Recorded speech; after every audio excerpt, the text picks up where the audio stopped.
Wheaties presents Dimension X. Adventures in time and space, transcribed in future tense. Dimension X.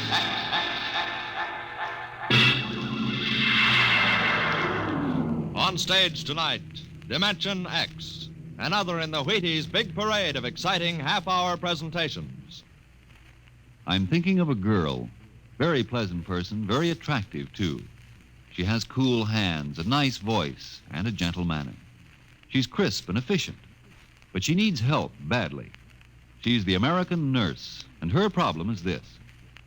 There just aren't enough like her to go around. Not enough nurses for the hundreds of important nursing careers now open in hospitals, industry, research, the armed forces, and private duty. Now, you may not know the girl I mentioned, but perhaps you know someone very much like her. A young girl with at least a high school diploma, of good health and character. If you do, tell her this. America needs 50,000 student nurses this year. Tell her you think she might be one of them. If she agrees, have her stop in at the hospital nearest to her. She'll never regret it, and neither will you.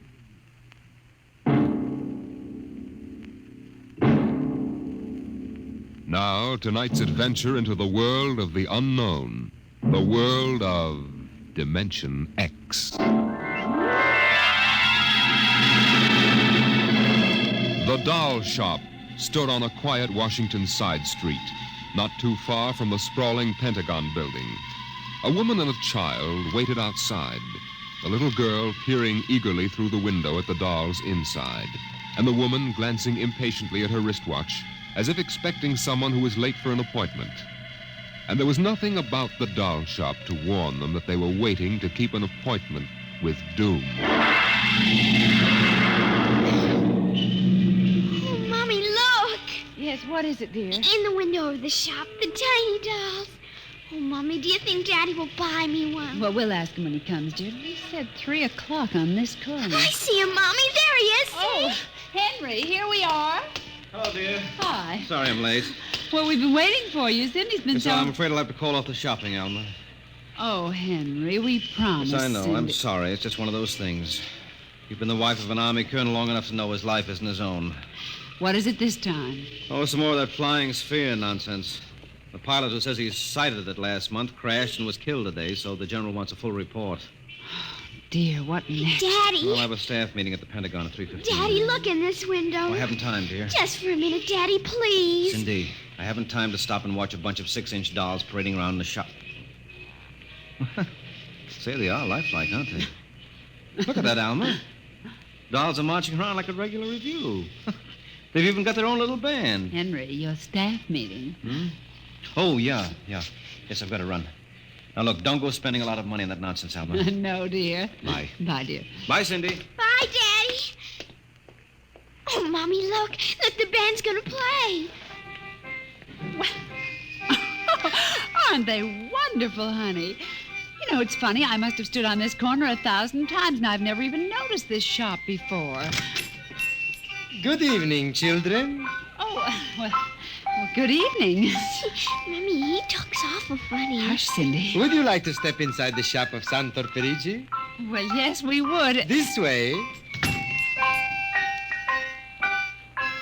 Oh, Mommy, it's like fairyland. Here in the shop of Santor Perigi, creator of Perigi's Universal Wonderful Dolls, the world of adult reality is blended with the world of child's fantasy. This is a new shop, isn't it, Mr. Perigi? What is new and what is old? Come, this way. Would you like to meet one of my little ones? Oh, yes.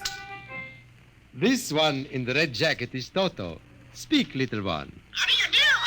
Oh, isn't that wonderful? Mommy, he talks. The doll talks. Amazing. It's absolutely amazing. That is nothing for Perigi's wonderful dolls. Listen, sing, Toto. Sing for the little girl. My name is Toto. Cindy, listen. Sing, Toto. Men are big and tall. Dolls are very small. When men begin to fall, the dolls will rule them all. Oh, more. Toto, more. Well, how do they work, Mr. Perigi? How do they work? That is the secret of the great Perigi, greatest of all doll masters. To make an ordinary doll is nothing. To make a perfect replica, that is something. But to make a doll with intelligence, that is the work of an artist, huh? Well, yes. Well, they must be very expensive. Madame, when I construct a doll like Toto, I cannot bear to be parted from him permanently. So instead of selling, I rent my little people. You rent dolls? Precisely. $10.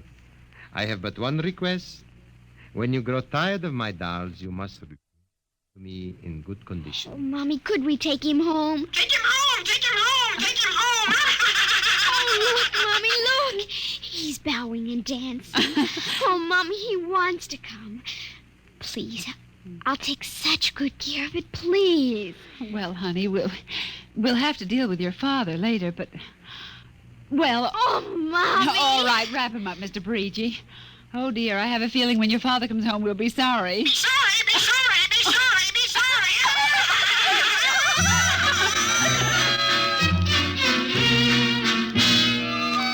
Now, Toto, this is my room, and you're going to sleep right here next to my pillow. Oh, Toto, don't laugh like that. I'm going to have to teach you some manners.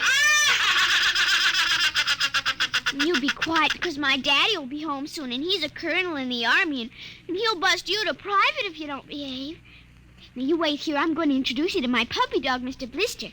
So be good now. Here, Blister. Here, Blister. Come on, Blister. Come here.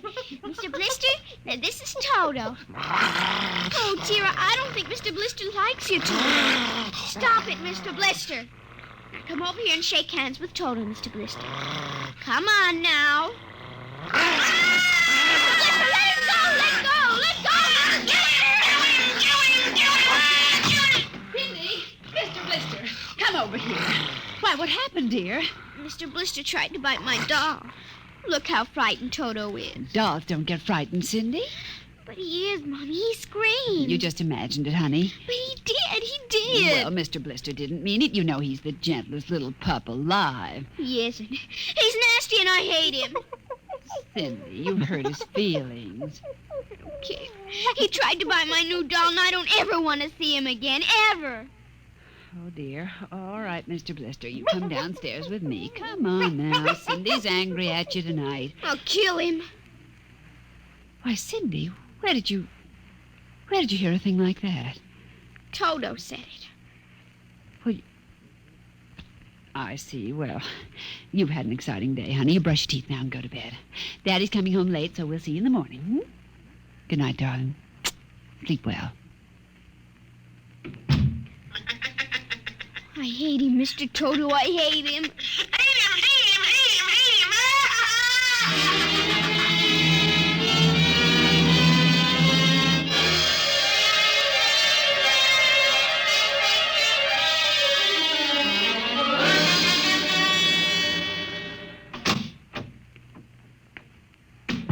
Morning, Alma. Breakfast ready? Just a minute. How was the staff meeting last night, dear? Oh, horrible bore as usual. Where's the little one? Up in her room. She'll be down in a minute. Oh, say, remind me to take some papers back to the War Department, will you? I left them in my strong box. Henry? Hmm? You told me it was against regulations to bring secret papers home. Well, I had to finish some work for the old man. Nobody will ever know the difference. Well, I suppose not. Oh, dear, would you feed the puppy before we sit down? His bowl's under the sink. Where is he? Say, that's funny. Here's his supper from last night, only half eaten. He's getting fussy. Blister? Here, Blister. Blister! Where the dickens is that mutt? Maybe he's on the back porch. Maybe. Here, Blister. Here, Blister. Alma. What is it, dear? Alma, look. Why, Henry. Is he? Yes, he's dead. But how? What happened? From the looks of it, he might have been poisoned. Poisoned? Who on earth would do a thing like that to an innocent little pup? I don't know. Let's see his dish. Oh, Henry. I don't understand this at all. Say, what's this? What's what? Well, look, there are pieces of broken glass in his food. Blue glass. Glass? Glass? Henry. Huh? Well, I just remembered something. What? It may just be coincidence, but in the bathroom this morning... What about the bathroom? Cindy's blue glass, you know, the one with the Mickey Mouse on it. Mm-hmm. It was broken, Henry. I found pieces in the wastebasket. I meant to ask her about it. Oh, Alma, for heaven's sake, you aren't suggesting that our little girl... Why, she loved Blister more than anyone. Not last night, she didn't. Why not? Well, he went after Toto. Well, who's Toto? Oh, her new doll. You bought her one of those dolls? Well, I just rented it. Rented it? Yes. Look, Alma, Oh, no. Oh, well, all right. Well, what's this got to do with Blister? Well, he went for the doll, and Cindy... Well, Cindy said... Henry, she said she'd kill him. What? Well, that's ridiculous. It's true. Good heavens, a 9-year-old child putting ground glass and dog food? She'd have to be a monster. Mommy. Now, don't say anything. I'll talk to her. Good morning, dear. Morning, Mommy. Morning. Morning, Daddy. Hello. What's the matter? Nothing, Cindy. Sit down, dear. Yes, sir. Cindy, your mother tells me you broke your blue drinking glass. Oh, no, I didn't break it. Now, Cindy... I didn't. Well, now, somebody broke it. It wasn't your mother and it wasn't me. Well, then it must have been Toto. Cynthia... Cindy, you know Toto was only a doll. Now, a doll couldn't have broken your glass, could he? Well? But he must have done it, Daddy. Cindy, you know how Daddy feels about little girls who tell untruths. Now, did you break your glass and maybe accidentally get some pieces into Mr. Blister's dish to sort of punish him for biting your doll? Oh, no, Daddy. I'd hate to think you'd done something you knew was wrong and you were blaming it on a doll. What's the matter with Mr. Blister? Is he sick? He's dead, Cindy. Oh, no, he can't be dead. He isn't dead, Daddy. No, he isn't. He isn't. Mommy, Yes, dear. but he'll come back. He has to come back. No, he won't come back, honey. Not ever. No, Cindy, not ever. Now that we've told you, Cindy, do you want to change your mind about the glass? Henry, let her alone. Daddy, you think I killed? You see what you've done. The child feels guilty enough, Henry. Oh, dear, this is no time for feelings to interfere. Feelings don't know any time, Henry. When they come, they just come. You go up to your room, honey. Daddy and I'll be up in just a minute. I don't want to. Please, Cindy. We'll be right up. Please. There, that's a good girl. And close the kitchen door behind you.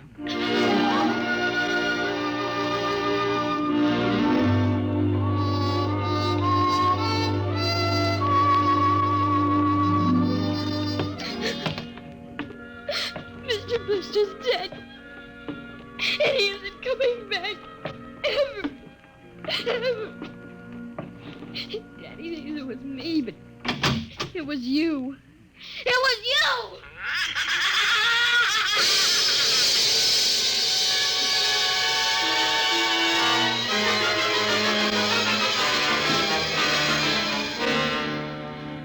Dimension X will continue in just a moment.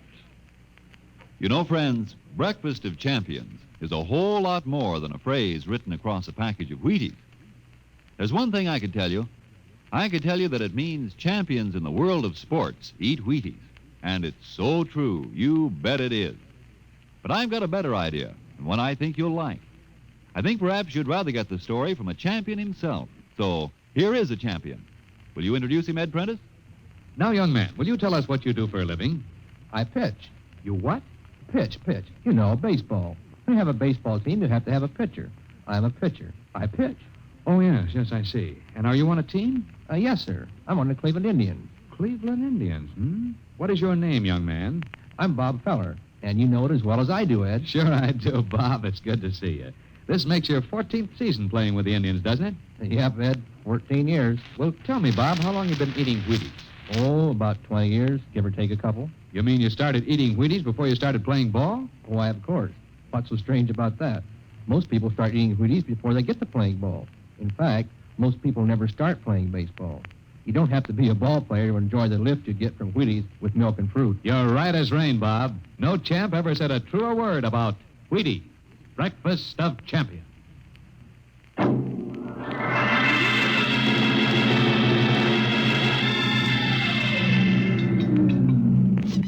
Eat your supper, dear. I'm not hungry. Cindy, you scarcely touched your lunch. I don't feel like eating. is it, Mr. Blister?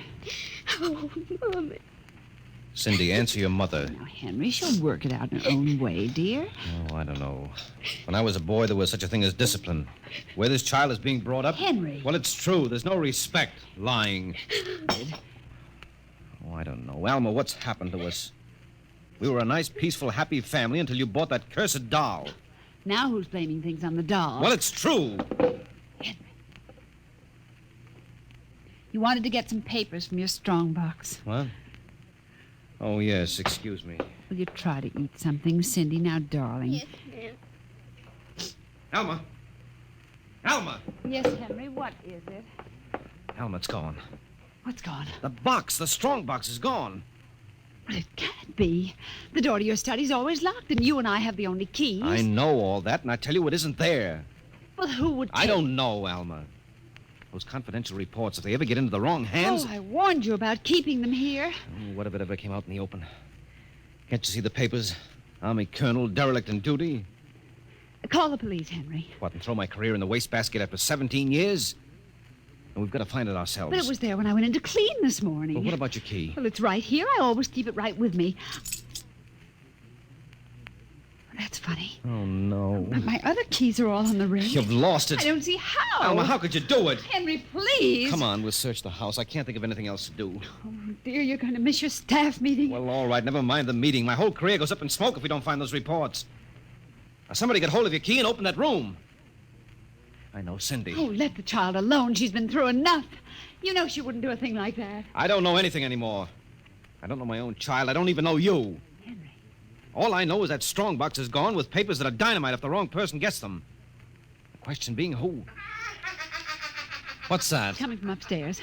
What's that blasted doll again? Something must have set it off. I don't know how the mechanism works. Well, for heaven's sake, let's go up and shut it off. Right.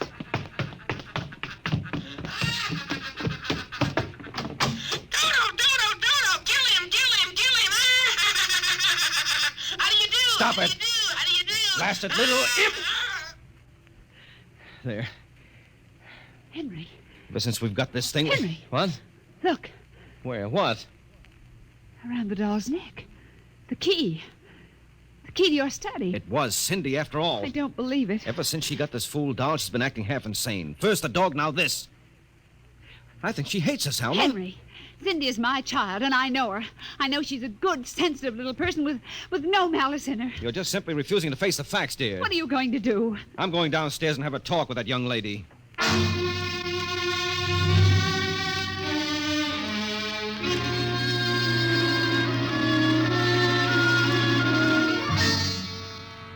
Cindy, you're not telling me the truth. Oh, yes, I am, Daddy. Now, all I'm asking is that you tell me the truth. Now, where is it? I didn't take it, Daddy. Honest, I didn't take it. I suppose you're going to tell me now that a little 6-inch doll took my strongbox and hid it. Well? Cindy, I'm speaking to you. I didn't take it, Daddy. You don't understand. Toto did it. Oh, he's terrible awful. He says things. He says he's going to kill everybody. Cindy, you're inventing things. It's true. At night when I'm sleeping, he stands next to my pillow and whispers things to me. Awful things. He told me he'd kill me, too, if I told him. Alma, I think this child is sick. I think she needs a doctor. She's frightened, Henry. She's trembling like a leaf. Come on, darling. We'll go up to your room. I don't want to go Now, up honey, there. Mommy will stay with you. I'm afraid. He's up there. Who, Cindy? Toto. Well, he won't be up there for long. Mr. Toto is going right back to Perigi's wonderful doll shop before I lose my sanity, which means right now.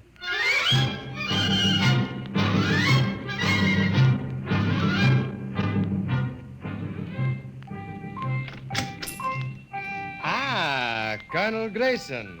Welcome to the home of Perigi's wonderful doll. Are you Perigi? Santor Perigi, creator of the universal doll. The doll with the mind. The doll Yes, with... well, I'm returning one of your masterpieces. Oh? If you will step into the rear of my shop. Now, what is the complaint? There's no complaint. Here's your doll. Good riddance. My little Toto, rejected, you found the world of men too filled with hate. Hate, hate, hate, hate. We will change all that later on. Return to your comrades in the window, little one. And now, Colonel Grayson? I think we have no further business, sir. Ah, but we do, Colonel. Let me see. Ah, yes. Here it is. Do you recognize this, Colonel? That's my strong box. My little Toto is very clever, sir. Are you trying to tell me your doll stole that from me? Let us not say stole. I'm merely keeping it in custody. What's your game, Perigi? Blackmail. You give me what I want, I do not ruin your career. What do you want? Information. We already know something from the reports of the War Department concerning a certain strange-looking sphere reported by one of your pilots. What government do you represent? I represent Perigi's wonderful dolls, none other. I'm not so naive, sir. Perhaps I should explain. Each man hides something from the world. Each man loves something more than life.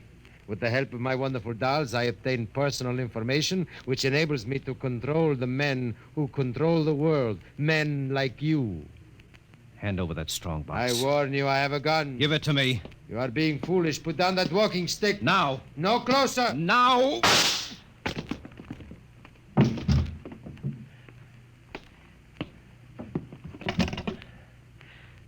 Hello. Give me the police. Hello. This is Colonel Henry Grayson. I've just killed a man. Perigi's doll shop, corner of 4th and Lexington. The body is in the rear. I'll wait for you. Shut up. Shut up, you little fiend! Colonel Grayson! Did I hear you speak? Colonel Henry Grayson! Oh, it can't be. I must be going out of my mind. A 6-inch doll. Shut up! Your master's dead! You are mistaken, Colonel. I, Toto, am the master. What do you mean? If you will examine the body of Santo Perigi, you will see that he does not bleed. And he does not bleed, Colonel, because Santo Perigi never lived. Never lived? Santo Perigi is a doll. A doll? But he's a man. He talks. He walks. The people of Meritrix are skillful doll builders. Meritrix? Doll builders? Who are you? I am Xanthus Imperator, commander of the legions of the 3rd planetoid, Meritrix. Legions? Planetoid? My people and I, whom you regard as dolls, come from a tiny planet beyond the moon. What? So small that it cannot support our population. That's true. We landed one of our space spheres on Earth 3 months ago with the intention of colonizing. Unfortunately, one of your pilots intercepted us. So that's why you wanted our information. Precisely. And you are human? Quite human. Of course, in order to deal with Earth people without suspicion, we were forced to construct Perigi, a man-sized doll. No, it can't be. I can't believe this. I'm having hallucinations. I've got to get out of here. That will be impossible. We have weapons of destruction quite unknown to Earth people. I phoned the police. They'll be here soon. By the time they arrive, my people will have prepared something quite shocking.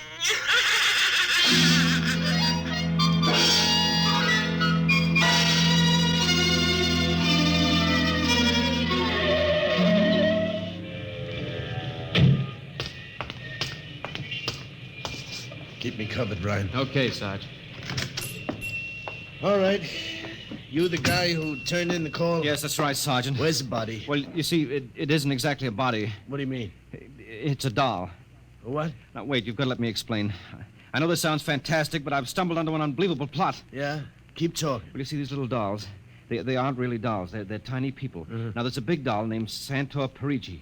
They're using him as a front to run this shop. He's off his trolley, Sarge. Now, look here. Now, listen, mister, we got to call it there was a murder here. Now, if there was one, where is the body? Well, it's behind the curtains in the back. Only, you see, it isn't really a body. It's a big wax dummy. It's all part of their plot to gain control of the world. Holy smoke, he's really off his rocker. Now, look, if you don't believe me, I'll prove it to you. Come here. Look behind this curtain and you'll see the dummy lying on the floor. Welcome, gentlemen. Are you looking for something? Perigi!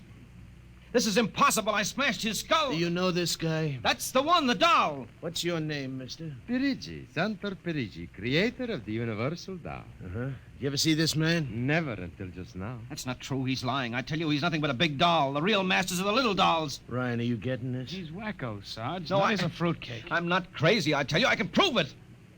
They must have fixed up his head where I smashed it in. Touch him and you'll see. Mr. Perigi, you know what this guy is talking about? The man is demented, obviously. No, that's not true. I tell you, there's a plot to control the Earth. I've got to call the War Department. They want to know about the flying sphere. Holy mackerel, this gets worse every minute. Ryan. Take him to headquarters? No, save some time. Take him down to Psycho Ward. Okay, all right, Buck wait. Rogers. Come along nice and quiet. No, don't you see? He's nothing but a man-sized doll. Sure. And the little ones are going to take over the Earth, and you're going wait and cut out some nice paper dolls. Oh, please, listen to me. You've got to listen to me. You've got to. Sorry you had all this trouble, Mr. Perigi. Poor chap. He is obviously suffering from delusions. Well, he's not the only one in Washington today. You know, we've been getting a whole string of crack-ups lately, bigwigs blowing their tops under pressure. If you could see some of the names in our confidential files... You keep confidential files on cases like this? Certainly. Believe me, they'd be dynamite if they ever got in the wrong hands. Well, I'd better be running along. Hey, is that a talking doll? Yes, Sergeant.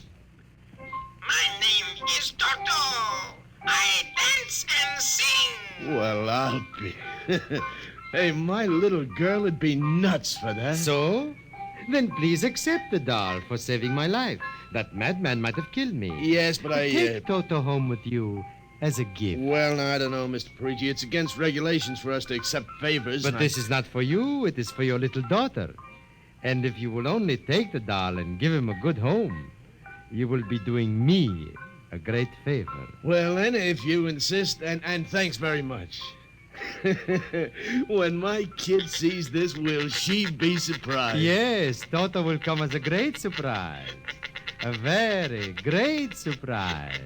Hey, Toto?